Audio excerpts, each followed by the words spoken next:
Sous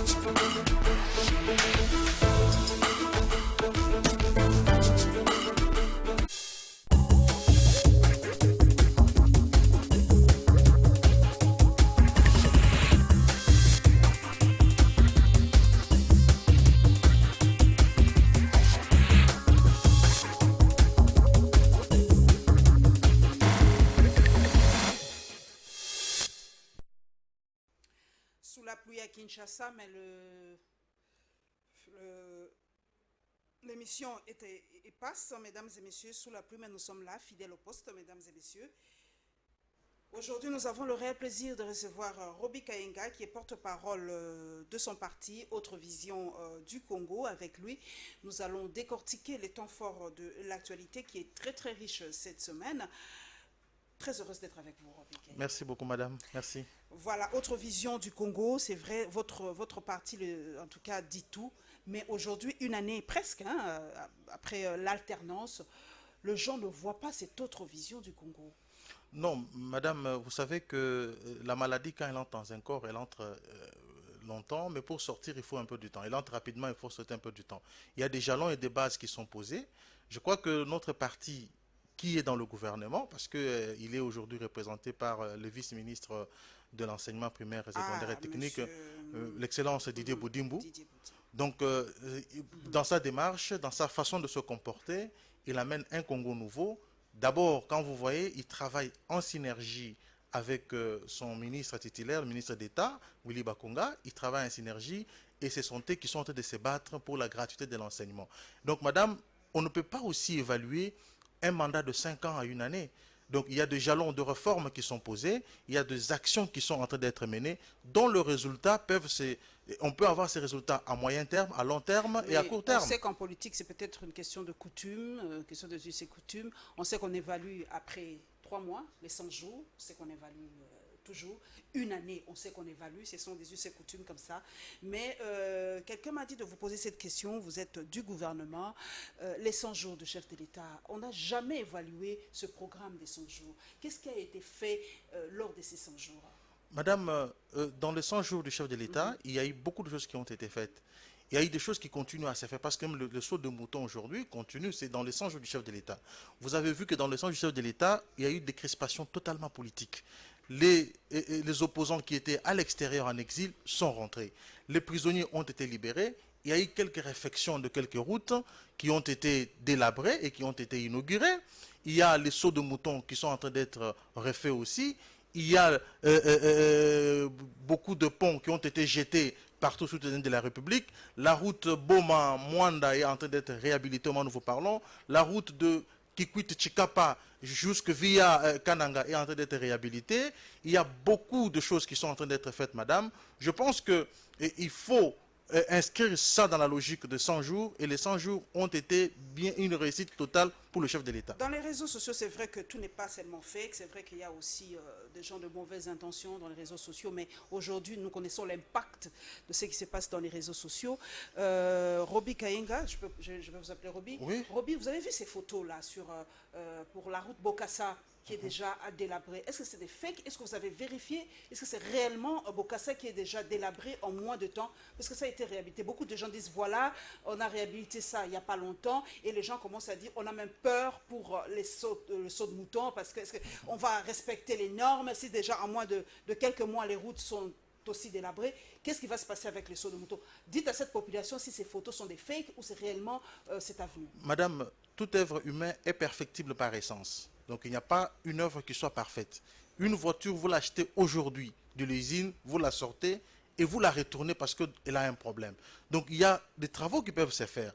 Et dans l'entreprise, ou quand les actions sont en train de faire, il peut y avoir des petites erreurs de jugement ou d'appréhension dans l'exécution de ces travaux et qui peuvent faire ressortir ce genre de trucs que vous dites. Mais le plus important, c'est que j'ai vu les services ont commencé à refaire ça et à revoir ça. Madame, n'oubliez pas que quand le chef de l'État est arrivé au pouvoir, il a regardé quelques projets qui étaient en souffrance dans les différents ministères et ainsi qu'au niveau de la ville. Il y a eu, madame, de projets pour lesquels l'argent était décaissé et dont les travaux sur le terrain n'ont pas été faits. Il n'y a pas on a sanctionné ces gens-là. Parce que ce qu'on reprochait à Joseph Kabila à l'époque, c'est l'impunité. On ne sanctionnait pas. Est-ce que Félix-Antoine Tshisekedi aujourd'hui sanctionne? Parce que si c'est l'OVD ou c'est une autre société, est-ce qu'on a sanctionné les responsables? Puisqu'en moins d'un mois, 2 mois, 3 mois, les routes ne peuvent pas être aussi délabrées. Madame, vous savez, le chef de l'État dit qu'il ne veut pas de la justice faite à la présidence. Il ne veut pas que la justice fasse son travail. Que le magistrat, que les procureurs, que ceux qui ont la charge de poursuivre tous ceux qui détournent l'argent de l'État puissent s'en saisir du dossier. Ne demandez pas au chef de l'État de se substituer à la justice. Et aujourd'hui, je l'ai dit, aucun magistrat, un procureur qui peut dire « je ne sais pas faire mon travail parce que j'ai reçu le coup de fil à la présidence, parce qu'il y a eu une influence politique ». Non, parce que le chef de l'État est clair et formel. Donc c'est à la population d'aller porter plainte, c'est aux organismes et à certaines personnes qui se sentent lésées, ils peuvent aller porter plainte. Non, madame, la Cour de compte existe. La Cour de compte évalue toutes les dépenses de l'État. C'est lui qui est l'organe, c'est elle qui est l'organe qui contrôle l'État et les dépenses de l'État. Si la Cour de compte peut saisir de ces dossiers, voir est-ce que le montant a été sorti, combien, qu'est-ce qui a été dépensé, et déférer les coupables devant la justice, ça aiderait les chefs de l'État. Merci beaucoup, Roby. Nous allons prendre le tout premier thème, mesdames et messieurs. Nous allons aller un peu à l'est de la République. Toujours des morts, toujours des morts. Nous allons parler un peu de la situation sécuritaire et le Conseil de sécurité, le compte rendu du ministre de la Défense par rapport à ce qui s'est passé au Conseil de sécurité.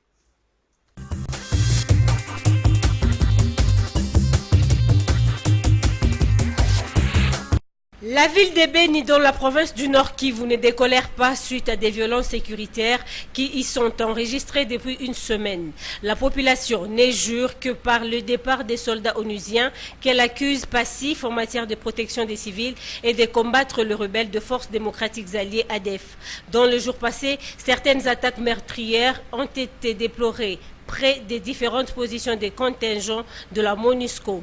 Pour ce faire, elle a improvisé une marche sur le boulevard Niamouissi vers la mairie de la ville qui a été incendiée. Les forces de l'ordre et de sécurité, cherchant à maîtriser la situation, ont tiré à balles réelles et lancé de bombes à gaz lacrymogène en vue de disperser la foule, mais sans succès. Après cet incendie, les manifestants ont repris les dépouilles mortelles de victimes jusqu'à la base de la MONUSCO avec la même intention d'y mettre le feu. Pendant ces temps, la ville de Beni est sous une forte tension. Toutes les activités sont complètement sèches dans tous les secteurs. Pour sa part, la MONUSCO dit n'avoir pas été associée aux opérations militaires en cours contre le rebelle ZADF et s'est dit prête à combattre aux côtés des forces loyalistes en cas d'une demande de leur part. Cette décision est consécutive aux événements tragiques enregistrés dans le Nord Kivu, précisément à Beni. Le chef de l'État a convoqué une réunion d'urgence du Conseil de sécurité. De cette rencontre, il a été décidé l'installation d'un quartier général avancé des forces armées à Beni, a fait savoir le ministre de la Défense, Crispin Atamatabe. Le seul point à l'ordre du jour, la paix immédiate à Beni et dans les environs et partout. Et cette paix, nous l'obtenons avec la force de tout le monde, l'appui de tout le monde, les civils, la société civile, les élus du peuple et nous-mêmes. Nous l'obtenons aussi avec l'appui de la MONUSCO. Nous installons dès maintenant, dès aujourd'hui, et demain ce sera effectif sur le terrain, l'état-major général avancé, avec le chef d'état-major lui-même, et dans les environs et dans les plus prochaines heures, ce sera fait. Et dans les plus prochains jours, le vice-premier ministre et ministre de l'Intérieur et de la Sécurité pourra être aussi de passage par là, de sorte que la paix s'installe très rapidement. Afin d'assurer la paix et la sécurité de la population, le Conseil de sécurité a également opté pour la mise en œuvre des opérations conjointes entre l'armée congolaise et la MONUSCO. Il s'y est de noter que la représentante du secrétaire général des Nations Unies en RDC, Leila Zerougui, était aussi présente à ces conseils de sécurité.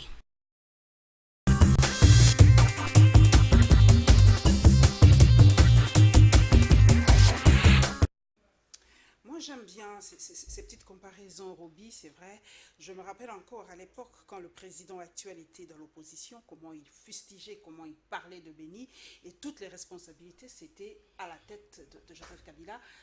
Je me rappelle en toutes ces vidéos sur Béni, le responsable de cette situation, pour lui, c'était Joseph Kabila.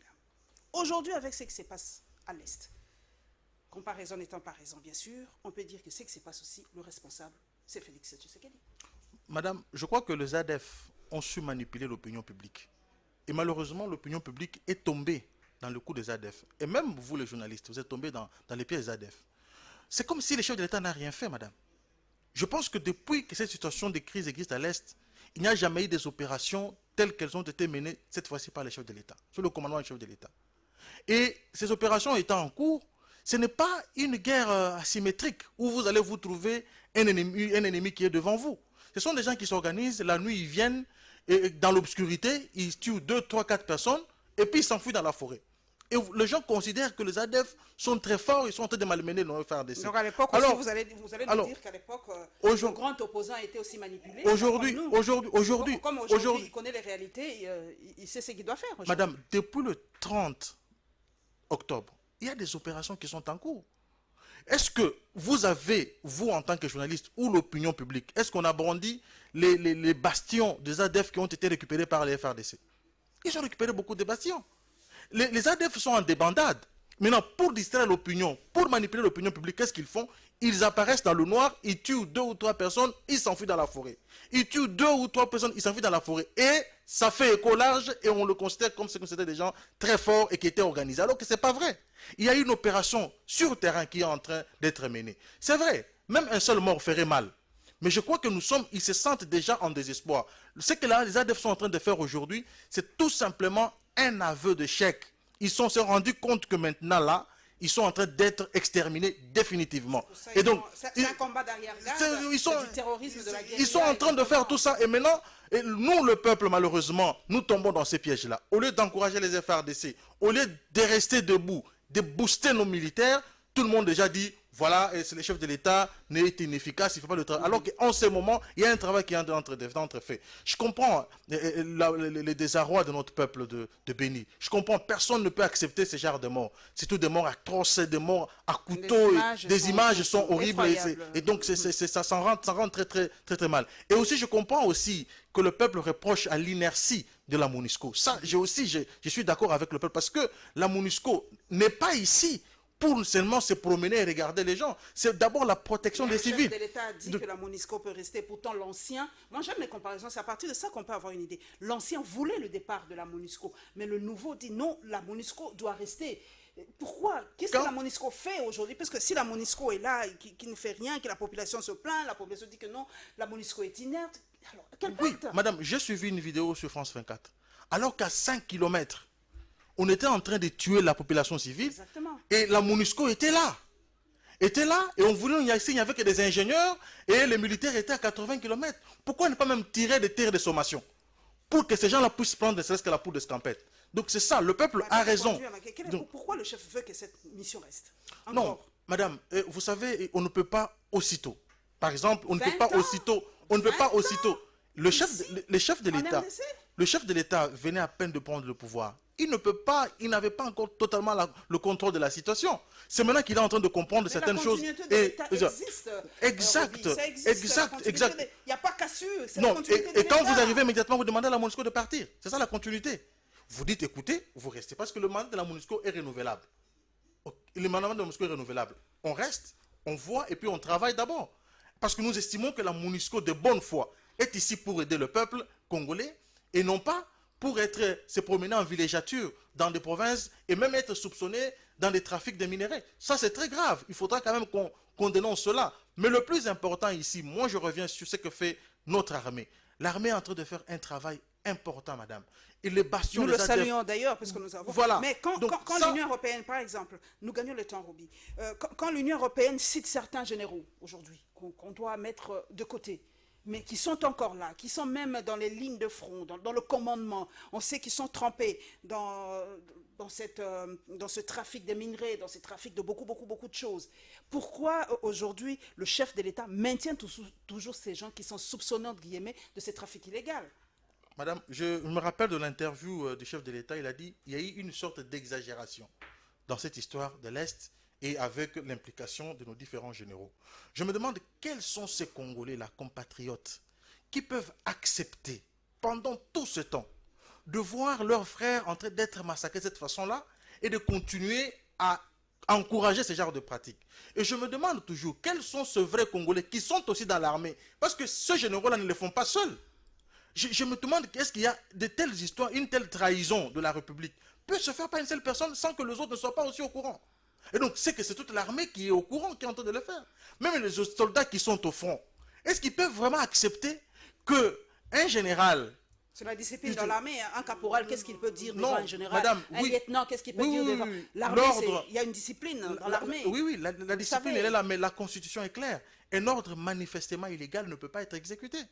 Nul n'a le droit d'exécuter un ordre manifestement illégal, madame. Donc, si un militaire exécute un ordre manifestement illégal, donc il est complice de tout ce que le général là est en train de faire. Mais moi, je ne crois pas qu'il y ait des Congolais, des compatriotes qui peuvent accepter de mourir et qui ont accepté de mourir pour la République et laisser un général leur donner des commandants pour tuer leurs compatriotes. Ça, je ne le crois pas. Nous restons toujours à l'Est, mesdames et messieurs. Nous allons parler un peu de ce énième crash dans notre pays, à Goma. Vous avez vu les images cette semaine et le sit-in de la communauté Nandé.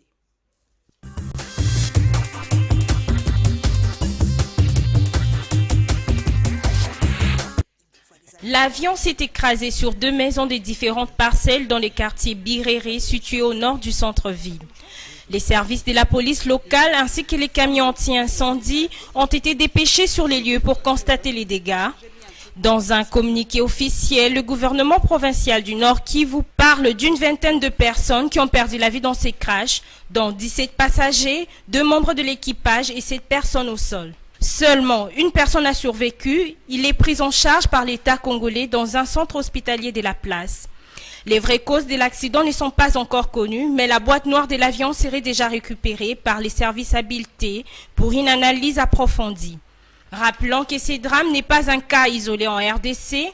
Ces aéronefs qui sillonnent les ciels congolais menacent au quotidien la sécurité aérienne suite à l'ancienneté de ces appareils. Cette situation doit interpeller les autorités de l'aviation civile. Il sied de noter que la distance qui sépare les villes de Goma et de Beni est d'environ 300 km, soit presque 10 heures de route en voiture. Malgré cela, beaucoup préfèrent prendre la voie des airs à cause de la présence de groupes armés, locaux et étrangers qui sévissent dans ces régions. Rameau à la main, signe de deuil, à la fois de la colère pour exprimer leur mécontentement face à l'inefficacité de la MONUSCO dans la stabilisation et la sécurisation de l'Est de la République démocratique du Congo. Les manifestants, à travers un mémorandum, ont exprimé leur ras-le-bol et appellent au départ de la MONUSCO. Les massacres de Beni sont cautionnés par la MONUSCO. C'est pourquoi nous sommes venus dénoncer cela et leur demander particulièrement des partis de quitter la RDC parce qu'en fait, ils sont complices et des massacres, ils sont complices de la balkanisation de notre pays. L'honorable Kavira Jeannette soutient l'offensive menée par les FARDC. Nous voulons que nos FARDC restent là-bas. Nos FARDC qui sont de vaillants soldats, mais qui sont infiltrés au plus haut niveau. Et imaginez-vous que les FARDC d'aujourd'hui, c'est un conglomérat de RCD, c'est un conglomérat de M23, de CNDP, tous ces généraux qui sont à l'Est, qui sont des rwandophones et qui refusent d'être mutés dans les autres provinces de la RDC. Notre armée est capable de se battre. Mais nos fronts sont vendus par ces gens qui sont venus. Vous ne pouvez pas voir le nombre de nos militaires, nos jeunes militaires, qui sont en train de tomber sur les fronts. Parce qu'il y a connivence entre la MONUSCO et les ennemis. Il y a connivence entre les FARDC rwandophones et les ennemis qui parlent la même langue que les officiers supérieurs qui sont sur les fronts. La communauté Nandé dit poursuivre avec ses actions jusqu'à ce qu'elle trouve gain de sa cause.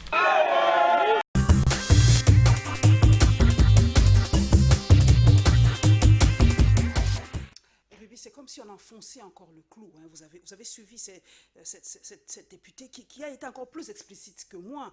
Il a dit que notre armée est infiltrée, parce que j'ai parlé tout à l'heure des généraux, notre armée est infiltrée. Selon eux, hein, ils sont originaires de là, ce sont les Nandais, que l'armée est infiltrée, que le FRDC aujourd'hui, c'est un conglomérat elle a cité RDC, M23 et patati et patata, et que ces généraux rwandophones sont là en train de trahir parce qu'ils parlent la même langue avec les ADF et les autres. Cette population-là ne veut pas de la MONUSCO, mais le chef de l'État qui a été choisi par cette population tient à ce que la MONUSCO reste. Est-ce qu'il n'y a pas cassure? Est-ce que le chef de l'État écoute cette population qui se plaint comme ça? Non, madame, un leader doit éviter l'émotion, surtout lorsqu'on a atteint le plus haut sommet de l'État comme celui-là. Ne demandez pas au chef de l'État d'agir avec émotion, parce que c'est une question de vie humaine. Et la MONUSCO part aujourd'hui et demain on a la paix à l'Est. Ça, il faut pas qu'on se leurre. On doit dire la vérité à la population. Aujourd'hui, la MONUSCO peut partir... Mais cette population, Roby, c'est cette population qui vit dans sa chair, les morts, qui vous dit qu'il y a infiltration, qu'il y a complicité, qu'il y a ceci, qu'il y a même des tenues qu'on retrouve dans la MONUSCO. Il y a même la MONUSCO qui fait des trafics. Cette population, vous le dites, vous ne le croyez pas. Vous allez croire qui? La population dit que la complicité est au niveau de brassage de nos armées, de différentes rébellions que nous avons connues dans notre pays, qui ont été brassées et qui forment aujourd'hui notre armée. Mais où est la part de la MONUSCO dans ça? Parce que c'est ça, c'est de l'amalgame qu'ils sont en train de faire. Est-ce que c'est le problème, c'est parce qu'il y a eu brassage? J'ai suivi l'honorable. Est-ce que c'est parce qu'il y a eu problème de brassage que nous avons des militaires de CNDP, des ADF et tout ça qui ont été... Mais ces généraux ne veulent pas être mutés ailleurs. Ça a commencé depuis longtemps. Ils ne veulent pas quitter l'Est. Non, madame, moi, je n'ai pas cette information-là. Je crois qu'elle vient de dire... Nous le savons, donc, depuis des années. Je n'ai pas vu le chef de l'État prendre une disposition, mais je sais que le chef de l'État avait limogé un commandant de l'Est là-bas. Il l'a remplacé par un autre qui mène des opérations aujourd'hui. Donc, il ne faut pas qu'on considère que tout est mauvais à l'Est, où tous les généraux sont mauvais. Je pense que s'il y a ce problème-là, il y a lieu que cela soit examiné interne, que la population fasse pression sur ses dirigeants. Là, je suis d'accord. Que la population fasse pression, c'est la démocratie, fasse pression sur le chef de l'État, fasse pression sur leur armée pour que leur armée puisse mettre en déroute l'ennemi qui est en train de commettre la désolation dans notre pays. Ça, c'est un droit légitime et garanti par la Constitution. Mais que l'on considère aujourd'hui que si la MONUSCO part aujourd'hui et que demain, automatiquement, on a la paix, là, c'est faux. Et donc, le chef de l'État qui veut que la MONUSCO reste a un plan pour ça. Il sait le pourquoi. La communauté Banyamulenge, vous le savez aujourd'hui, que même aujourd'hui sur le plan international, aujourd'hui leur cause passe. Les Nations Unies ont mis le haut là, ils ont parlé, l'Union Européenne a parlé de ces génocides entre guillemets de cette communauté Banyamulenge. Mais comment, quand on parle, quand par exemple la communauté Nandé explicite, nous-mêmes ici, nous ne voulons pas les croire. Nous-mêmes, nous trouvons des justificatifs. Mais quand c'est les Banyamulenge, ça part même jusqu'au-delà, ça arrive. Comment eux parviennent à faire vendre leur génocide? Et chez nous, quand nos compatriotes meurent, quand nous, on veut que la MONUSCO parte, quand nous, on explique qu'il y a ça, même nous-mêmes, nous ne croyons pas. Madame, qui ne croit pas à ce que nous disent nos compatriotes? On ne les croit pas. On ne les soutient pas. Mais madame, quand il s'agit des Banyamulenge, ça passe. Madame, il faut passer leur cause. Ça, c'est très grave que vous dites qu'on ne les soutient pas. Le chef de l'État a fait une déclaration, dit qu'il est prêt à mourir pour que l'Est revienne à la paix. Et ça, c'est un soutien énorme. Lorsque le chef de l'État lui-même vous dit qu'il est prêt à accepter la mort pour le peuple qui est là-bas. Lorsque le chef de l'État donne l'armée les moyens. Lorsqu'il y a une opération qui est en train d'être menée et qui est en train de mettre en déroute les ADF. Vous dites, madame, que la chose qu'on a abandonné ce peuple. Si on l'avait abandonné, le chef de l'État ne serait pas parti là où il y a la guerre. Et il n'aurait pas fait cette déclaration. Donc je pense qu'il ne faut pas, vous ne pouvez pas dire ça, c'est tellement grave que vous ne pouvez pas dire ça, parce qu'il y a un travail qui est en train d'être fait. Peut-être que les résultats ne sont pas encore instantanés. Madame, même si l'armée aujourd'hui arrivait, la MONUSCO, si elle partait aujourd'hui, la paix ne reviendrait pas du jour au lendemain. Donc il faut qu'un travail de fond soit fait. Je suis d'avis avec le peuple qui dénonce l'inertie de la MONUSCO. Ça, je suis d'accord.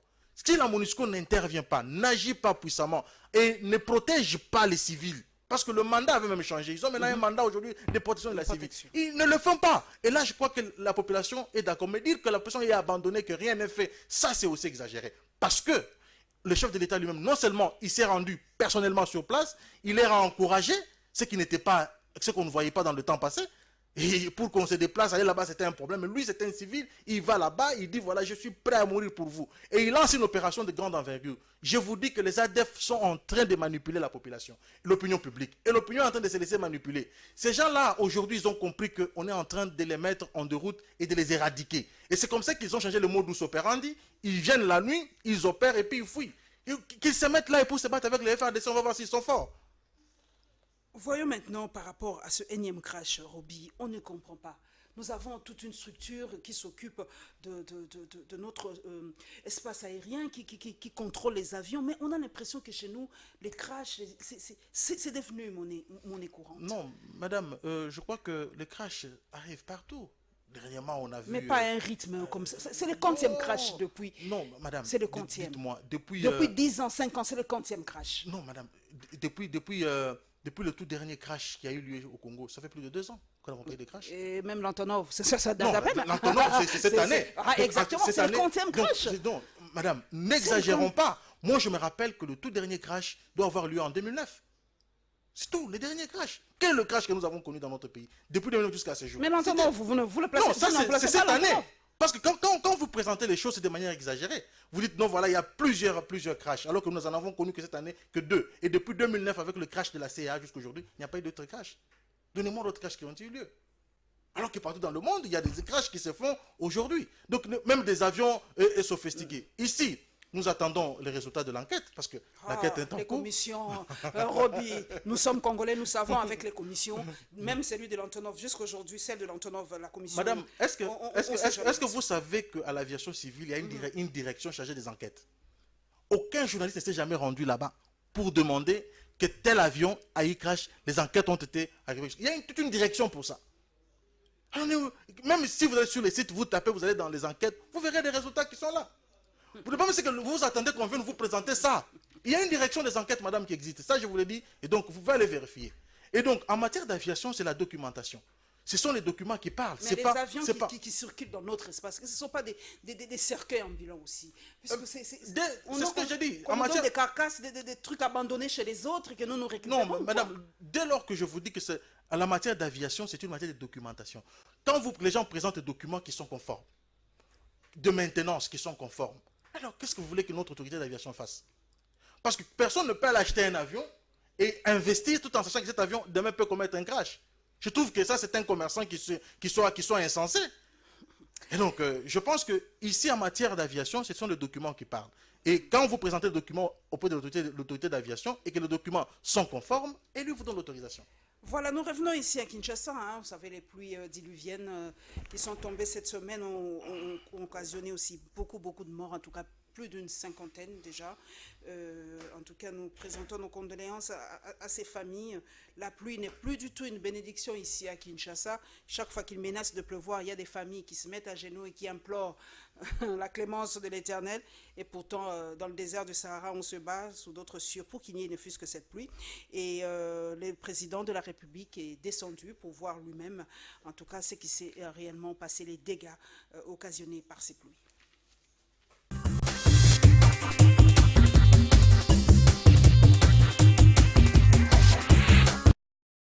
Les Quinois ont assisté à une journée macabre ce mardi 26 novembre après la pluie torrentielle qui a laissé sur son passage de pertes en vies humaines et de familles sans abri. Face à cette catastrophe, le chef de l'État a effectué une descente sur les lieux du drame pour palper du doigt la réalité. Félix Antoine Tshisekedi s'est d'abord rendu sur l'avenue Kianza où la chaussée a connu une fissure importante au niveau du pont Kalamou qui sépare les communes de Lemba et Ngaba. Il s'est rendu ensuite à Livoulou, non loin de la paroisse catholique Elimo Santou. Ici, plusieurs habitations ont été emportées par les eaux de pluie. Même les maisons situées aux alentours de ce site sont également menacées. Le bilan de cette catastrophe fait état de plus de 30 morts. La route université coupée en deux entre les arrêts Trinité et Elimo Santou en allant vers l'intendance de l'Unikine. Rien que dans la commune de Lemba, 15 personnes ont trouvé la mort, tandis qu'à Mongafula, on déplore au moins 17 morts. Dans la commune de Makala et Limete, on compte respectivement 2 et 1 personne morte. La pluie intense qui s'est abattue sur la capitale a non seulement seulement emporté des habitations entières par des glissements des terrains, mais elle a également causé des inondations. Le chef de l'État Félix-Antoine Tshisekedi a donc annoncé le démarrage urgent des travaux ce mercredi.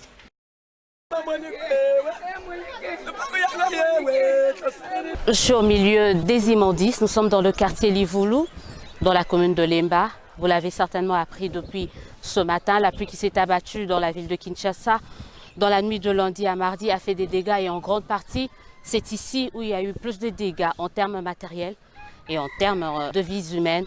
L'on déplore près de 7 morts, des familles qui ont été déchirées, des familles qui ont perdu des proches. Et la faute pour la plupart des personnes, c'est les immondices. Les immondices, cet espace serait utilisé par le gouvernorat de la ville comme un dépotoir public.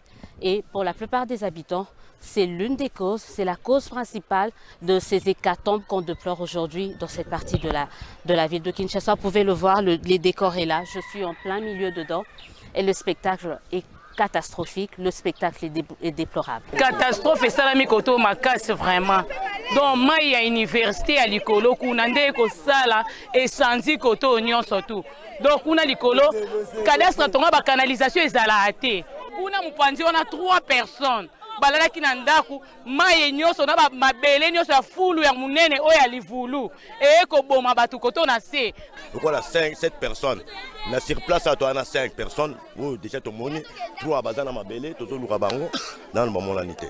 C'est que il faut hôtel de ville.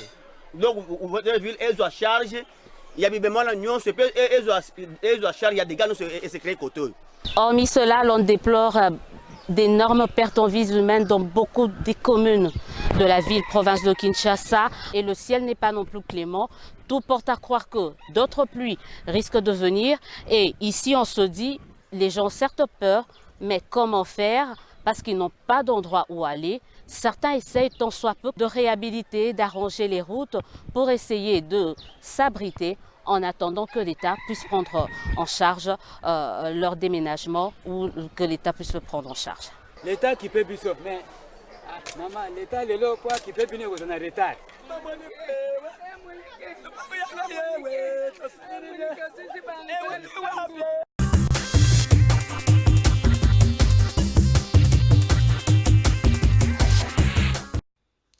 Roby, on a l'impression que le début du règne, permettez, règne entre guillemets, de Fachi n'est pas du tout de tout repos, hein, parce que l'Est, les érosions, c'est pas facile pour lui. Hein, Madame, le chef de l'État hérite un pays en délabrement, un Congo pratiquement inexistant sur tous les plans. Et je crois que le travail de la refondation de l'État doit être fait. Cela que nos amis en face du FCC devaient avoir beaucoup d'humilité dans leurs déclarations, beaucoup de retenues. Quand nous regardons des images comme ça, qui sont responsables de tout ça? Qui sont responsables? On a construit très mal. Oui, pendant ce temps que le peuple est en train de souffrir, le ministre de l'Urbanisme est en retraite.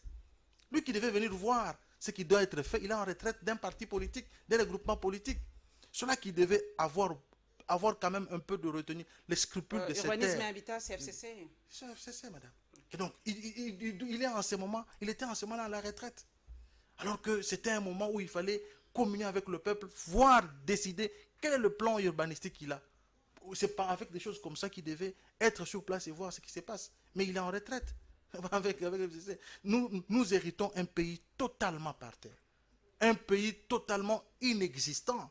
Sur le plan infrastructure, sur le plan même de l'État lui-même, nous avons un État qui n'existe presque pas. Et donc le travail de la refondation est en train d'être fait.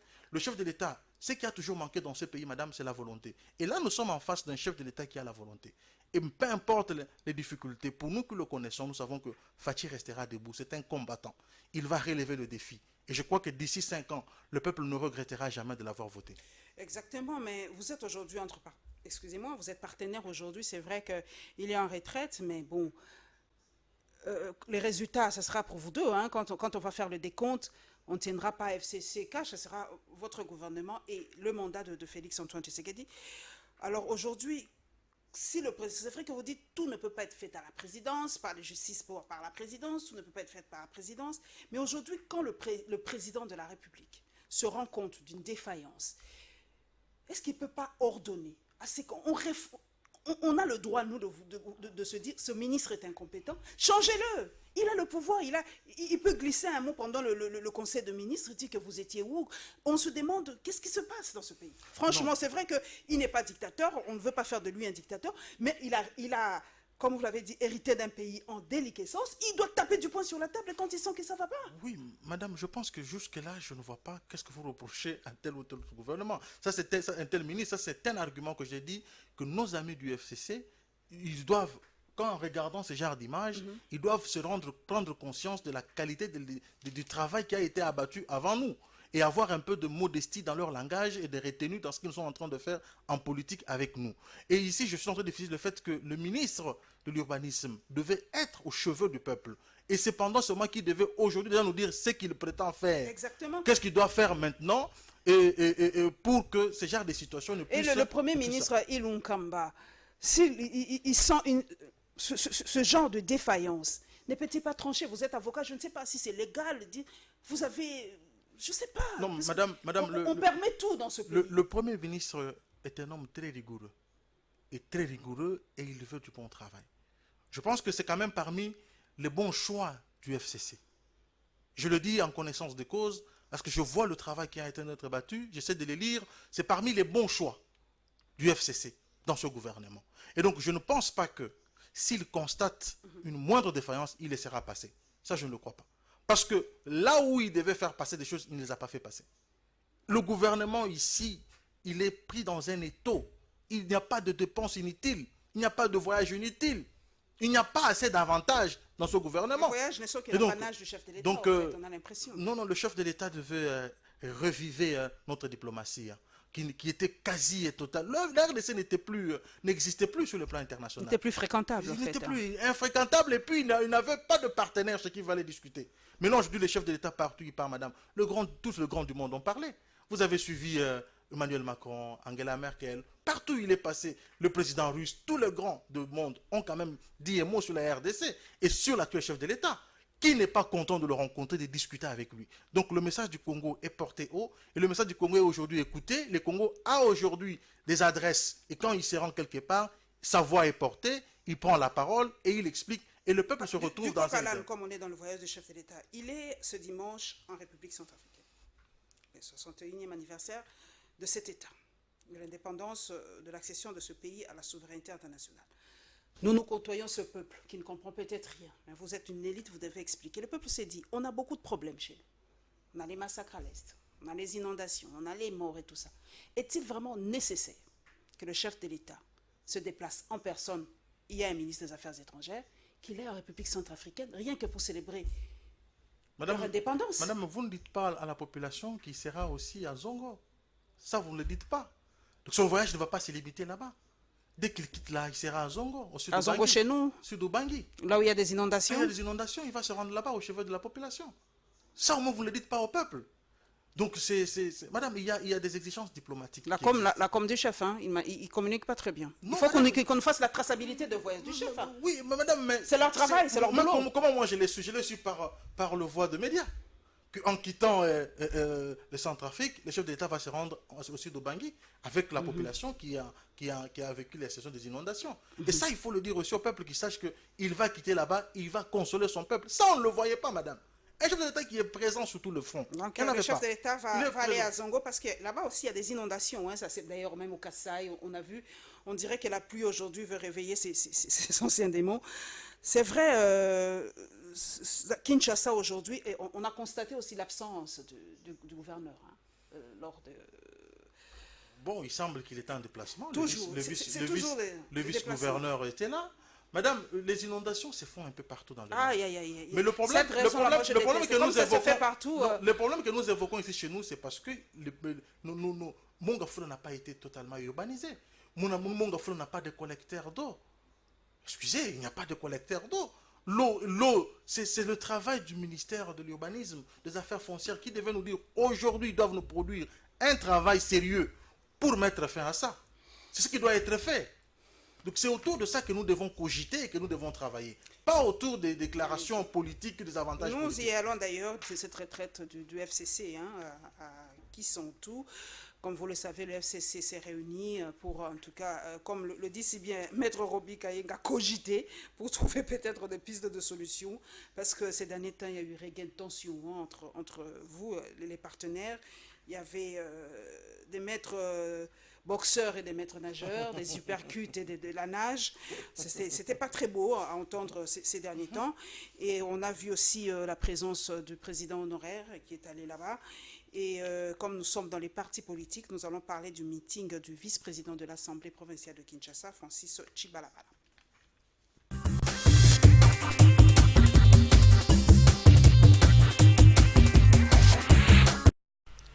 C'est à l'occasion de l'ouverture de la première retraite politique du Front commun pour le Congo que son coordonnateur, Néhémie Mouilania, a appelé ses sociétaires à préserver la coalition avec le cap pour le changement de Félix Tshisekedi. Néhémie Mouilania martèle que l'accord du gouvernement signé avec le camp de Félix Tshisekedi est un acquis historique de l'alternance pacifique, mais il en appelle au respect du contrat. Soulignons que les tensions ont miné cette coalition ces 2 dernières semaines. Qu'il me soit tout d'abord permis de rendre un vibrant hommage au camarade Joseph Kabila Kabange, initiateur et autorité morale du Front commun pour le Congo, pour sa contribution exemplaire et plus que significative en faveur de la stabilité de notre cher et beau pays. Le Front commun pour le Congo restera exigeant vis-à-vis de son partenaire quant à l'accomplissement de bonne foi de sa part du contrat, instruit particulièrement par les actes devenus récurrents d'intolérance et des tentatives d'atteinte à la lettre et à l'esprit des principes fondamentaux régissant la coalition. 10 mois après leur débâcle à la présidentielle de 2018, le FCC veut comprendre réellement les causes qui ont conduit à l'échec son candidat Emmanuel Ramazani Shadari. Notons que ces assises dureront 3 jours. La famille politique de Joseph Kabila veut se doter de stratégies afin de reconquérir le pouvoir en 2023. Applaudissements, sourires aux lèvres, poignées de main à tour de rôle, voilà l'image qui fait buzz dans les réseaux sociaux. Une première ou presque pour Joseph Kabila d'assister à une messe politique de sa famille politique. Joseph Kabila Kabange, autorité morale du Front commun pour le Congo, a rendu visite à ses pères à Kisantu, précisément à Mbouela Lodge. L'on peut entendre une voix qui criait « Raïs, acteur principal », c'est comme cela qu'il a été accueilli. Raïs, acteur principal. Pour rappel, le coordonnateur du FCC, Néhémie Mouilania, avait indiqué lors de l'ouverture de la dite retraite mardi dernier qu'il sera aussi question pour cette plateforme de poser les jalons pour reconquérir les scrutins de 2023. Il s'y est de noter que la clôture des travaux interviendra ce vendredi 29 novembre. Le public de la Tchangou avait répondu positivement à l'appel du mieux élu de Massina malgré les programmes télévisés de Derby Kunoa et Louchoua en ce dimanche 24 novembre. Face à un parterre compact des populations au cours du meeting dit de vérité, le député vice-président de l'Assemblée provinciale Francis Tchibalabala a clos les débats sur l'élection incontestée selon lui de Félix Tshisekedi avant d'inviter le sien à s'approprier les actions de l'actuel chef de l'État. Si le président gagné, le commis à Trichiaki. On dira ça à la CENI. Soit Trichiaki, il fallait Trichiaki pour la députée. Il fallait que soit une majorité de l'Assemblée. Et ma camuta, je suis à l'élo. Ma tunio, je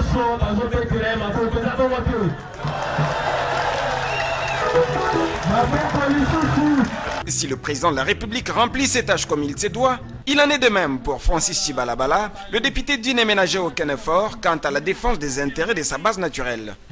Nakei kola la pongite, nakei nde kolopela masina, nakei kolopela belecteur na ngai ya masina. Biso nyonso toyebi ba problème toza nango na masina. Toza na problème ya banzela. Toza na ba problème ya ba mai. Eza na ba quartier mususu ba mai ekobima te. Toza na ba problème ya ba courant. Ba courant ko kata la katango iso. Eza na besika mususu courant pe ezalaka te. Toza na ba problème ya ba caniveau.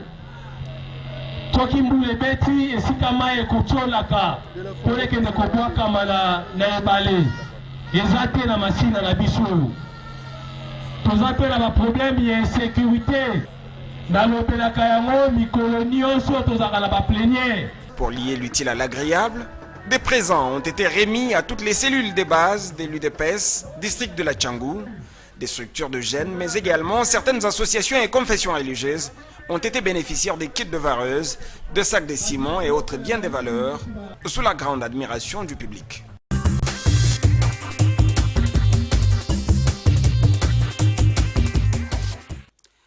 Roby Kayenga, la phrase qui a fait tilt dans ma tête,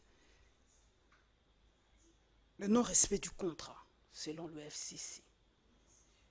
J'ai avec moi quelqu'un qui est proche de l'UDPS. Avez-vous déjà lu ce contrat? Que contient ce contrat entre vous? Madame, le contrat a été publié. Le contrat de gouvernance entre le FCC et CACH, qui a été signé par l'honorable Jean-Marc Abound et Némi pour la gouvernance. Tout simplement. Tout simplement. Je n'ai pas... Pour le partage des postes aussi, hein, oui, parce que on a oui, ça aussi. Donc, c'est ce contrat-là que moi je sais. Mais comment le FCC aujourd'hui parle du non-respect de ce contrat? C'est vrai qu'il y a eu escalade de la violence verbale entre vous deux. À un moment même, on a cru qu'il y aurait divorce. Mais les deux ténors ont tenu à ce que ce mariage continue. Alors, on aimerait bien savoir. On voit les autres, le FCC, quand il y a problème, ils se regroupent quelque part. Pendant 3 jours, ils réfléchissent.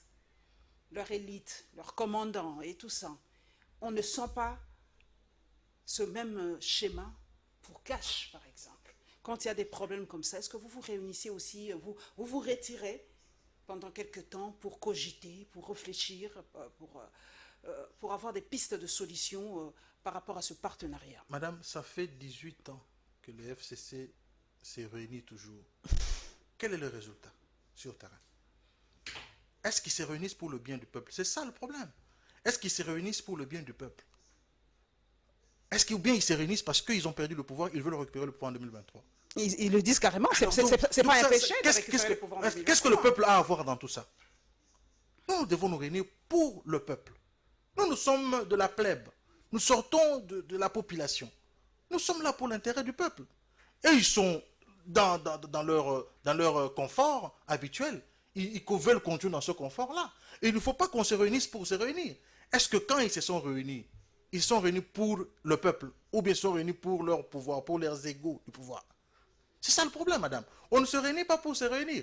Nous voudrions bien que le parti, c'est leur droit aussi, hein, le droit de se réunir, c'est leur droit. Mais puisque vous me posez la question, donc je dis, est-ce qu'ils se réunissent pour l'intérêt du peuple? C'est pour l'intérêt du peuple, tant mieux.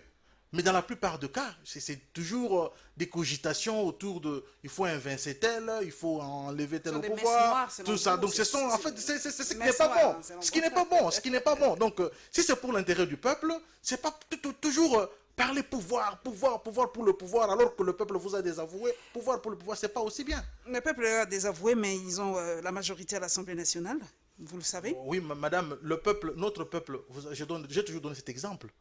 Hier, quand la population élisait Papa Léon et Malemba, on le considérait comme Molobila Babola, on ne savait pas qu'il était du FCC. Je pense que les élections de 2023, nous aurons des vraies élections. Parce que le peuple a compris qu'il y a des gens qui viennent avec la peau de l'agneau, alors qu'à l'intérieur, ce sont des ours blancs.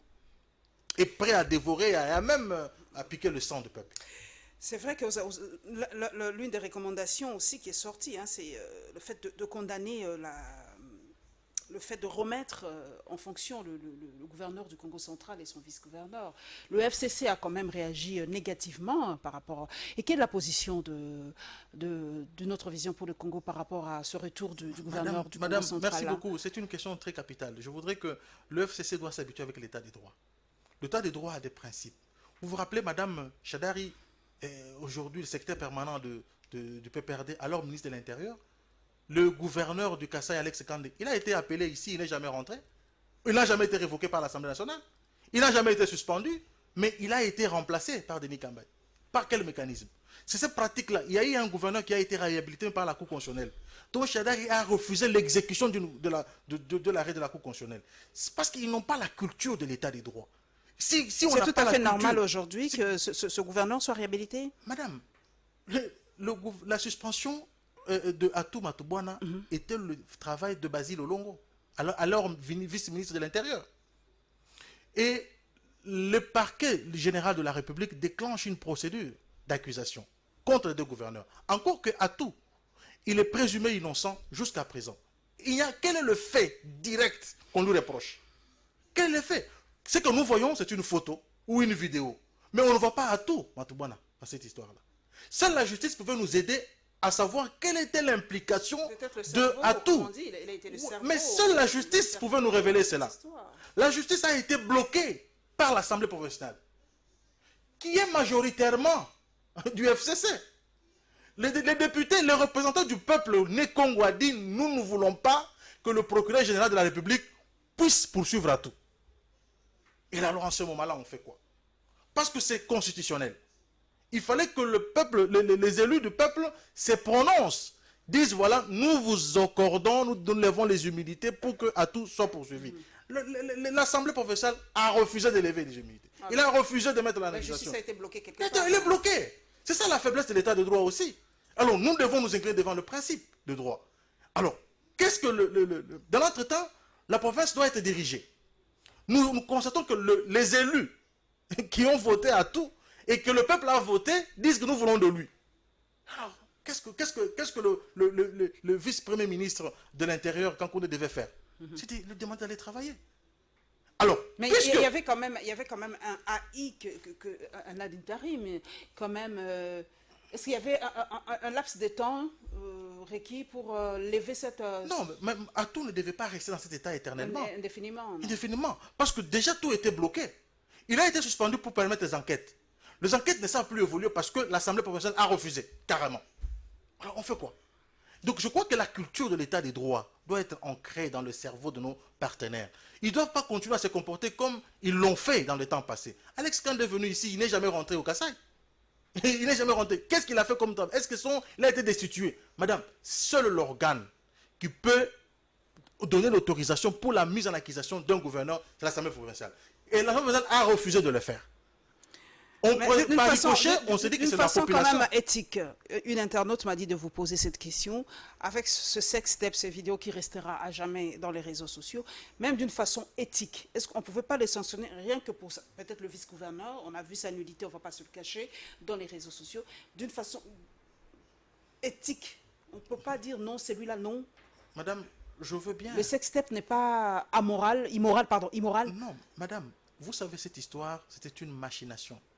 Quand vous regardez la vidéo, même on n'a pas besoin d'être un expert pour comprendre que le vice-gouverneur a été piégé. Il ne faut pas que la victime soit victimisée davantage et que le bourreau soit innocenté. Il fallait qu'on se rende compte effectivement qu'est-ce qui s'est réellement passé. Mais là, on ne peut pas d'office le considérer comme coupable. Et la dame, et Maman Mimi alors, donc Maman Mimi peut rentrer aussi calmement ici en République démocratique du Congo et circuler calmement. Elle est aussi innocentée dans cette histoire. On ne peut pas poursuivre Maman Mimi isolement sans poursuivre les autres. Donc elle est lavée de tout soupçon aussi. Elles ne sont pas lavées parce que les faits restent. Les faits sont là, les faits sont intangibles. On a clos le dossier tout simplement. Pour l'instant, parce que l'Assemblée provinciale a refusé commettre des accusations contre le gouverneur. L'action reste là. Mais le jour où ils ne seront plus gouverneurs, on peut relancer. Donc la dame peut revenir à Kinshasa, elle ne sera pas du tout inquiétée. Mais elle est présumée innocente. Parce que les gens me disent de poser cette question. Elle peut revenir calmement, on l'arrêtera plus au beach, tout ça, on l'arrêtera plus. Elle est présumée innocente jusqu'à preuve du contraire. Jusqu'à preuve du Donc on attend que l'action soit menée. Et madame, l'immoralité dont se prévaut le FCC, ce n'est pas seulement le sexe-étape. Et d'ailleurs, tous ceux qui ont commis le sexe-étape au sein du gouvernement ou dans le camp du FCC n'ont pas été sanctionnés. Personne n'a été mis en accusation devant la justice. Personne. Ce n'est pas aujourd'hui qu'ils vont le faire. Je crois qu'Atou était indépendant. Si tout là était parti, Atou était indépendant, il a refusé il a recherché pour emprunter le mot de Bahati son indépendance. Donc en cherchant son indépendance aujourd'hui, voilà pourquoi. Une délégation du FCC est descendue là-bas pour obtenir la mise en accusation d'Atou. Ils ne l'ont pas obtenu. Alors ce n'est pas à nous, ce n'est pas Gilbert Kankonde qui est respectueux de la procédure et des textes légaux qui doit le faire. Parce que si le chef de l'État le fait, on dira qu'il a commis. Nous avons suivi aussi, c'est une question que les gens se posent à chaque fois. On a suivi cette voie-là, acteur principal. C'est une première que Joseph Kabila aille dans des assises pareilles et il ne se présente jamais. Quand les autres se réunissent, JKK ne vient jamais, mais cette fois-ci il est allé. Et cette voie-là, acteur principal, il faut connaître, nous qui regardons beaucoup les films, acteur principal à Koufarati. Alors, cette question, une grande dame m'a dit de vous poser cette question. Qui dirige réellement la RDC?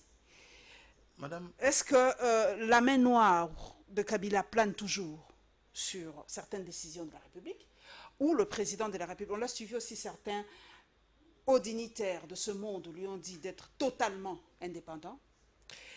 C'est une question que je poserai toujours. Kabila a-t-il encore une mainmise sur la gestion de la RDC? Madame, je viens de voir la vidéo du sénateur à vie Joseph Kabila cet après-midi. En moto. À Moanda d'ailleurs. Quelqu'un qui... J'ai comme l'impression que nous pensons de lui ce que nous ne pensons plus du Congo. Il est en train de faire sa vie. Il est en villégiature.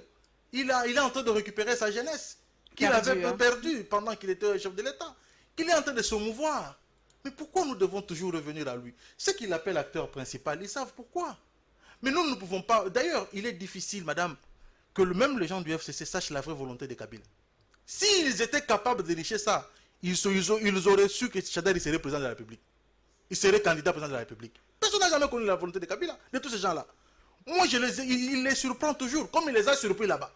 Ils sont partis là-bas, ils ne savaient pas qu'il allait venir. Et il est venu pour faire comme 10 minutes après, il est reparti. Et vous avez... Pour consolider le partenariat FCC Cash. Oui, effectivement, mais madame, c'est vrai ce que j'ai dit. J'ai comme l'impression qu'il ne maîtrise pas même la volonté finale de Kabila. Personne ne maîtrise. Les événements, les tout derniers événements nous prouvent cela. Que dans la plupart des cas, ils ont voulu dire à Kabila de rester au pouvoir, de modifier la constitution. Jusqu'à la dernière minute, il y avait ceux qui croyaient qu'il allait le faire. Personne n'a jamais su la volonté de Kabila, même ceux qui sont avec lui. Alors, aujourd'hui, qu'ils l'appellent acteur principal, c'est leur fait privé. Les organisations politiques sont des faits privés, donc ils peuvent l'appeler comme ils le veulent. On l'appelle aussi Chinarambo. J'ai entendu quelqu'un l'appeler Chinarambo là-bas aussi. Il n'a qu'à vérifier ce qui est Chinarambo. Alors, cette question, je le pose aux juristes. Possible qu'il soit candidat en 2023? Non. Non? C'est impossible. Mais il y a un grand juriste de ce pays, le nom m'échappe, qui est professeur ordinaire à l'université de Kinshasa, qui a dit le contraire. Sambo Colombe aussi le dit, que c'est possible qu'il soit candidat en 2023. Madame, c'est là où les juristes, vous vous empoignez toujours. Dites-nous clairement, est-il possible qu'il soit candidat en 2023? Madame, vous savez, la loi existe. Il y a ce qu'on appelle la ratio legis. C'est-à-dire? C'est l'esprit du législateur, la volonté du législateur. Ce qu'il a voulu en légiférant. En donnant un caractère, un mandat viager à un ancien chef de l'État. Qu'est-ce que le législateur voulait faire? Quelle était son intention? Quelle était la ratio legis? Qu'est-ce que l'idée du départ? C'était pour que quelqu'un fasse 2 mandats et qu'il parte et qu'il ne revienne plus. C'est simple. Donc, et c'est le professeur Sambo Colombe, qui est un pénaliste, il y a 2 questions aussi qui relèvent de droit constitutionnel, où tout le monde n'est pas toujours spécialiste, mais ici cette question est claire. Joseph Kabila ne sera pas candidat en 2023, parce que la loi ne lui permet pas. Ce mandat qu'il a, il est mandat spécial. Il n'a pas été élu. Pourquoi on lui a donné ce mandat? Quelqu'un n'a pas été élu. On lui dit, vous êtes sénateur à vie. Pourquoi on lui a donné ça? Toute petite question avant de passer à autre chose. Vous avez vu Francis Chibalabala à Massina en train de communier avec la base. On reproche souvent à certains députés, dès qu'ils sont élus, ils tournent le dos à la base, ils ne reviennent plus, ils attendent simplement la campagne. Alors pour vous, c'est une très bonne chose, cette communion avec sa base à Massina. Merci beaucoup. Je connais bien l'honorable Francis Chibalabala, qui est un confrère, un frère aussi, un ami de très longue date. Je connais son amour pour le Congo et son amour pour sa base. Et je pense qu'il est dans la logique. Il y a des gens qui n'ont pas été élus pour aller s'enrichir, mais qui ont été élus pour effectivement servir ce peuple. Je crois que c'est ce que l'honorable Francis Chibalabala était en train de faire. Le devoir de la redevabilité.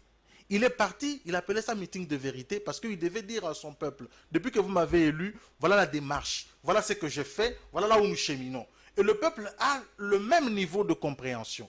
Le peuple a entendu beaucoup de choses, mais il fallait que leurs mandataires viennent leur dire, voilà, qu'ils viennent leur expliquer ce qui se passe actuellement dans la vie politique de notre pays. Donc, c'était très important et je crois que le devoir de la redevabilité doit être ancré dans la mémoire de tous les députés nationaux. Nous allons prendre l'avant-dernier sujet. Nous allons aller à l'ANAPI. Nous allons voir la réaction du DG, l'entretien, l'audience qu'a accordé le DG de l'ANAPI et la clôture de la formation de l'entrepreneuriat.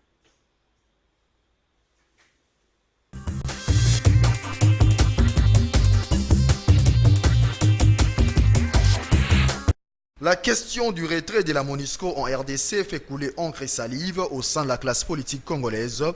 Réagissant à ce sujet, Daniel Mbaou dit avoir un avis démesuré. Cependant, émettant des réserves sur cette question, ce député national du MLC a toutefois renseigné que son parti va d'ici peu se prononcer. Mon opinion est très mesurée. Retirer la MONUSCO, pour l'instant, il faut chercher une alternative crédible. Et donc, on n'en a pas encore. Et puis laisser la MONUSCO, c'est aussi s'inscrire dans une approche suicidaire. Parce que la MONUSCO assiste de manière passive au massacre de nos compatriotes. Et nous apprenons même par moment que la MONUSCO est accusée des pillages des ressources naturelles du peuple congolais. Donc comprenez que je suis encore mesuré. C'est une question qui est encore à l'instance directionnelle de mon parti. Nous discutons dans les jours à venir, nous allons donner officiellement notre point de vue là-dessus.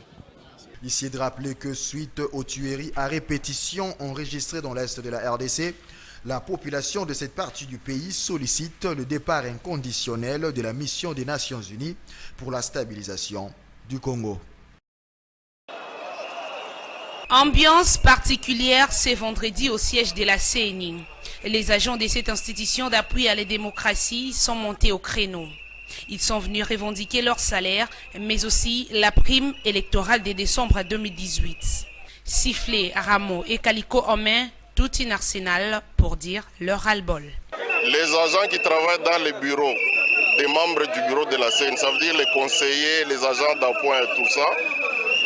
Aussi les agents de l'administration, c'est-à-dire les agents du secrétariat exécutif national. Donc les gens qui mettent en œuvre les opérations électorales. Il s'agit donc ici d'une réclamation de nos arriérés de salaire. Ça fait 8 mois que les agents n'ont pas été payés. Et c'est pourquoi nous avons trouvé qu'il était tout à fait normal que nous puissions porter haut notre voix afin que le gouvernement qui donne l'argent à la CENI puisse savoir que les gens qui ont fait que ce gouvernement-là existe, les gens qui ont fait que ce Parlement-là puisse exister sont au jour d'aujourd'hui impayés. Pourquoi cette ingratitude? Si ce n'est pas la commission électorale, est-ce qu'on allait avoir les institutions de la République? Depuis le président de la République jusque bientôt, c'est les élections locales. Avec cet impayement, vous pensez vraiment que nous allons aller jusqu'aux élections locales? Ces agents de la Commission électorale nationale indépendante promettent des actions de grandes envergures s'il n'y a pas des répondants à leurs desiderata.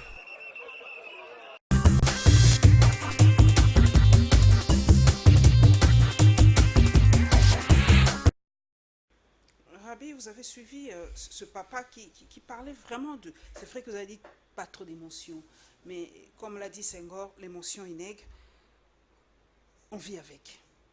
Il a dit sans nous les agents de la CENI, il n'y aurait pas eu cette alternance. Sans nous les agents de la CENI, Félix-Antoine Tshisekedi ne serait pas président de la République. Roby Kayenga ne sera pas là où il est, je ne peux pas le dire au plateau. Aujourd'hui, ceux qui étaient de l'autre côté ne seraient pas des conseillers, ne seraient pas des ministres. Ah, bon, comme on lit, Bobosani Baninga, 8 mois d'impayement, et il reste encore les élections locales. On a négligé les élections locales.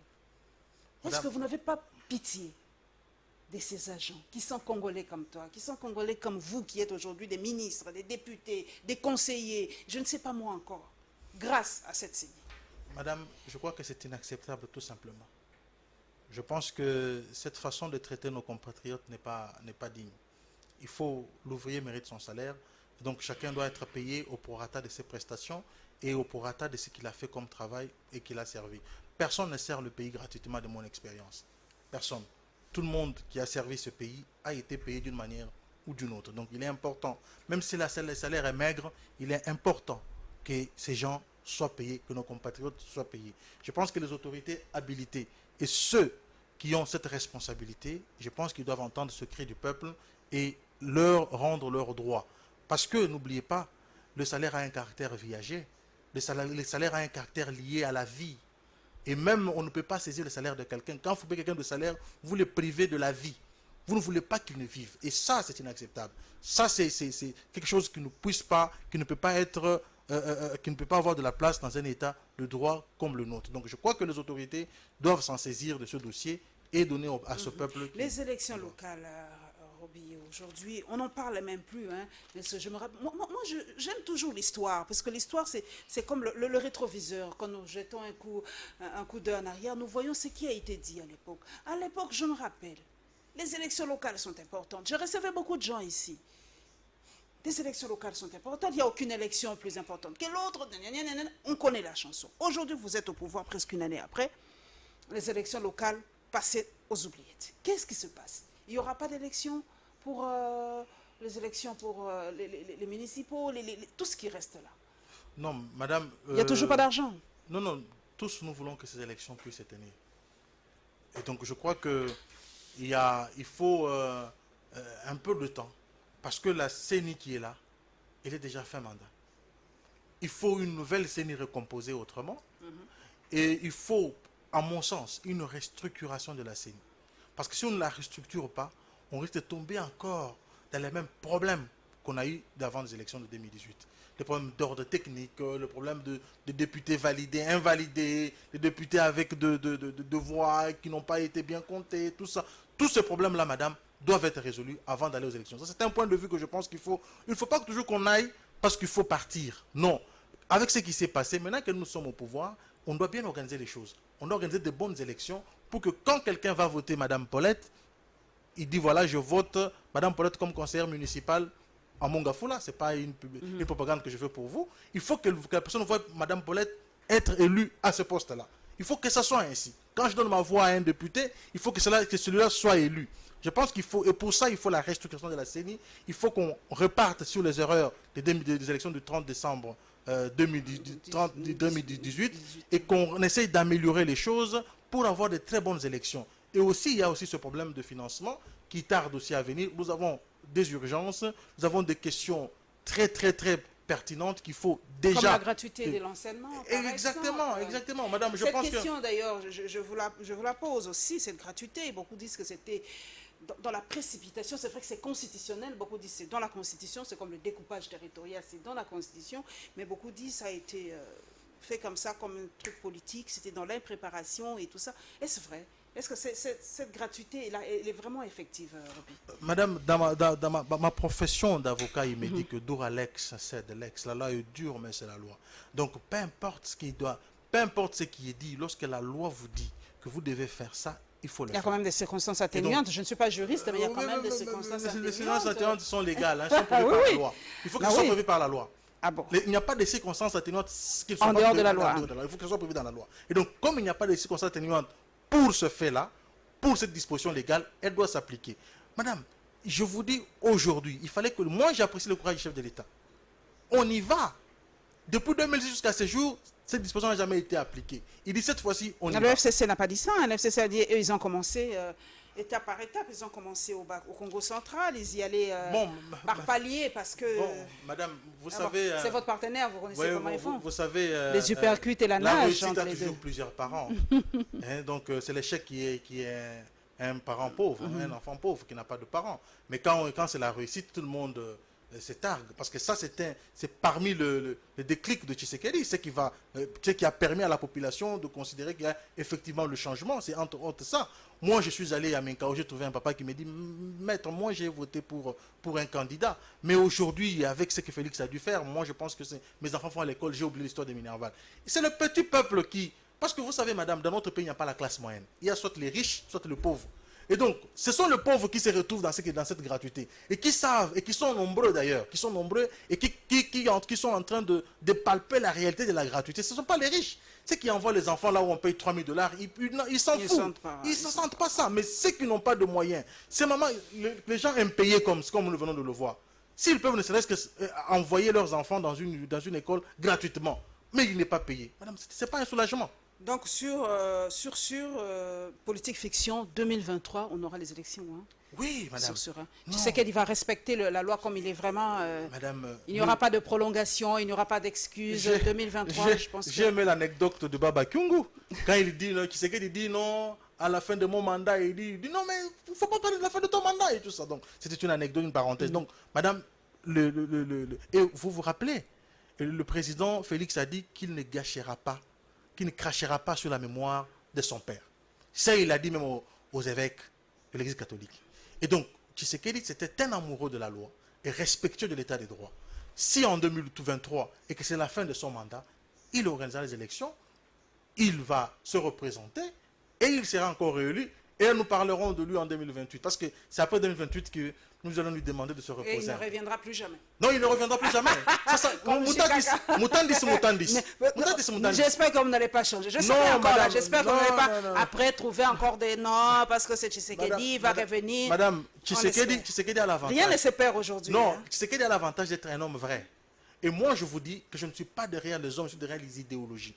Le jour où il change de casquette pour devenir un dictateur, je l'abandonne. Ça, c'est clair. Moi, je ne peux pas être derrière un dictateur. Non, on s'est battu avec son père. Nous sommes battus avec son père pour qu'il y ait un état de droit. Et qu'il a été plébiscité par le peuple, a été élu par le peuple. Il est là, il doit respecter les acquis de notre combat, qui est l'avènement d'un état de droit. Et un état de droit veut dire le respect de la Constitution et de 2 mandats. Et donc, il a fait ces 2 mandats, il va se reposer.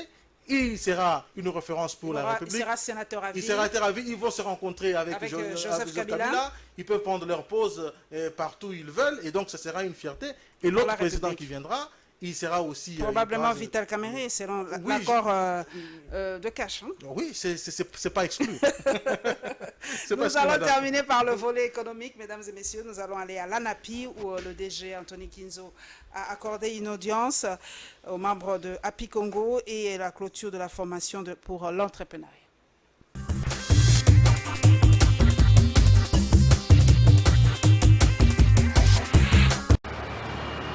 Congo Speedways, cette société représentée ici par l'homme d'affaires Maurice Castel et Gabriel Chabani, est venue échanger avec le directeur général de l'Agence nationale pour la promotion des investissements autour du projet Monorail. Le projet consiste en effet à relier la République démocratique du Congo au moyen d'un train électrique qui fonctionne grâce à un dynamo. Vitesse de croisière entre 500 et 350 km/h. Budget d'investissement 12 milliards de dollars américains. La première phase du projet va concerner Kinshasa-Boma, s'en suivra les autres parties de la République, à l'instar de Kinshasa-Kasumbalesa. Le projet va démarrer d'ici juin 2020, durée des travaux plus ou moins 7 ans. Maurice Castel de Congo Speedways explique. Nous sommes ici à l'ANAPI en fonction du projet Congo Speedway, qui consiste à placer entre les grandes villes de la République un train rapide modèle TGV qui va entre 300 et 400 km/h sur une voie propre, ce qu'on appelle monorail, de manière à assurer le transport des passagers et des biens, en fait désenclaver le pays. C'est un peu ça le projet qu'on est venu présenter à l'ANAPI aujourd'hui. Ce projet, financé par un consortium sino-américain, sera aussi réalisé en Angola.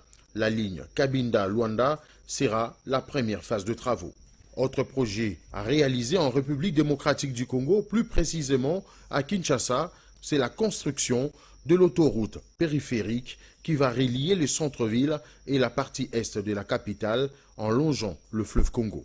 Une initiative fruit du partenariat Hôtel de Vie de Kinshasa et Global Ressources Venture SRL.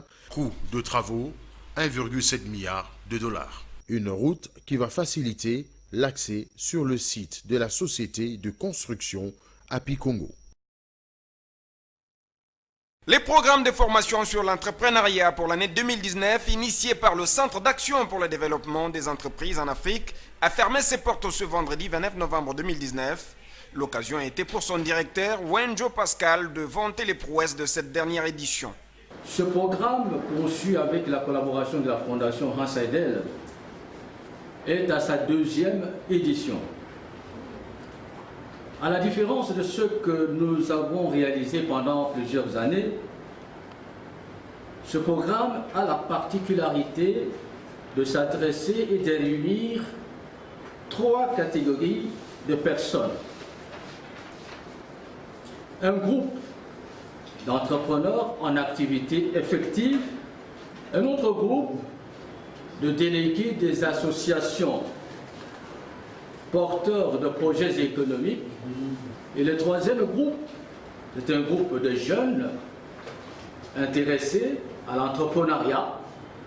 Matérialiser la synergie des 3 catégories des entrepreneurs formés par le CADEA, de résultats qui ont convaincu le partenaire financier. De telles formations, nous pouvons qu'ensemble s'en féliciter. D'autant plus qu'elle a produit de résultats, des indicateurs objectivement vérifiables. Ces derniers ont été les suivis des descentes sur le terrain et d'accompagnement. Satisfaits de l'expérience, les bénéficiaires ont eu les mots justes pour remercier les initiateurs. Notre reconnaissance est immense envers toutes les autorités des CADEA en collaboration avec la Fondation Inseidel pour leur marque d'engagement et le sens du management pour faire de nous non seulement des entrepreneurs mais aussi des grands managers dans la vie active. Face à la pauvreté tant décriée dans le monde, la RDC a besoin d'une floraison des entrepreneurs. Autrement, sans entrepreneurs, pas de classe moyenne au Congo, a renchéri le directeur du CADEA.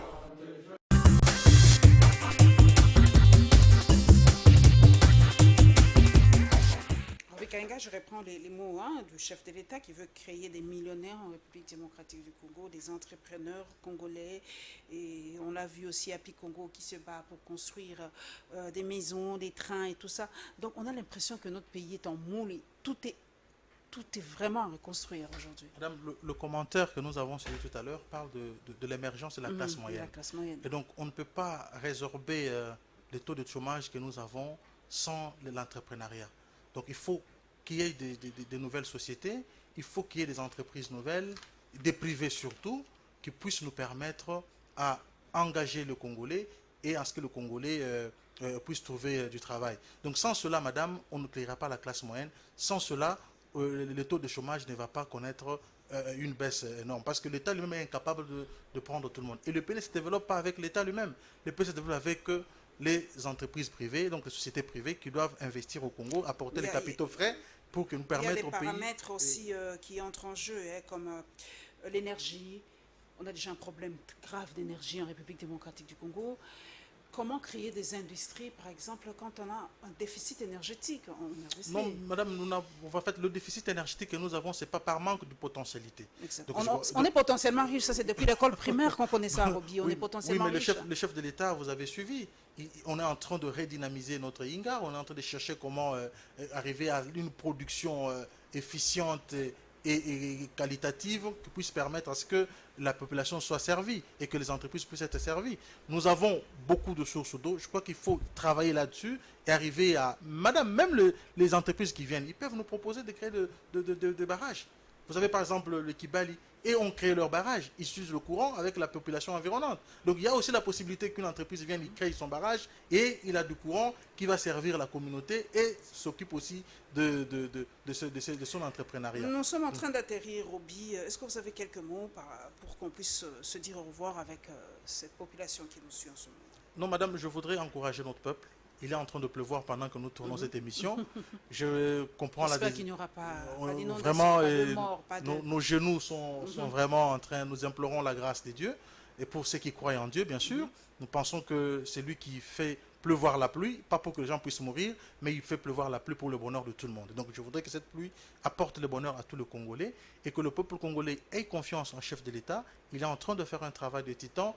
Peut-être qu'aujourd'hui on ne le ressent pas, mais demain on le ressentira. Mais il a besoin de l'appui de la population et de toute la communauté. Ce qui a toujours manqué dans ce pays, c'est la volonté politique. Et là, nous avons un dirigeant qui a la volonté politique. Peu importe les obstacles, peu importe les embûches, peu importe les ennemis de la République du Congo qui ne veulent pas voir ce pays se relever. On a encore des impérialistes aujourd'hui? Non, les ennemis de la République. À l'époque, c'était des impérialistes. Aujourd'hui, je ne crois pas. Les impérialistes existent toujours, madame. Ils existent toujours. Aujourd'hui, on est très proche des impérialistes. Il faut savoir négocier avec eux. On est très proche d'aujourd'hui. Les grandes puissances sont expansionnistes et impérialistes. Ils sont comme ça. Il faut savoir négocier avec eux. Il faut maintenant avoir un leadership capable de les affronter, de discuter avec eux. C'est tout ce qui nous manquait. Et là, nous avons un leadership qui répond à ces critères-là. Nous faisons un partenariat gagnant-gagnant avec ces Occidentaux, ces partenaires occidentaux. Je pense que le chef de l'État ne peut pas sacrifier le pays. Il ne peut pas sacrifier le pays des intérêts du peuple congolais. Il est là pour ça. Lui, vous savez, madame, il est ici d'un parti de masse. Donc, lorsqu'il sacrifie la masse, c'est comme s'il coupait la branche sur laquelle il est assis. Il ne peut pas le faire. Il ne peut que faire des choses pour le bien du peuple, madame. Je crois que nous avons la chance d'avoir un chef de l'État comme Félix Tshisekedi parce qu'il a la volonté et il connaît la vraie souffrance du peuple et il est de la population, il est de la plèbe comme moi. Merci donc Roby Kayenga d'être passé à la barre. Merci en tout cas à toi qui es porte-parole de ton parti, Autre Vision du Congo, membre de CASH, parti cher à Didier Boudimbu. Je profite de l'occasion pour le saluer.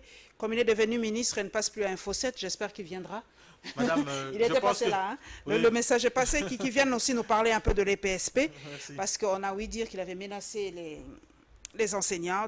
Voilà, donc j'aimerais peut-être te recevoir aussi ici en tant que ministre. Ça me fera énormément plaisir. Merci. Saluez-le de ma part. Merci beaucoup, madame. Merci à tous les téléspectateurs et téléspectatrices de Congo Web Télévision. Merci à tous mes followers dans les réseaux sociaux. Et merci à celle qui m'a habillée ce dimanche, Karine Kandou. On se retrouvera avec le même plaisir le dimanche prochain. Inch'Allah.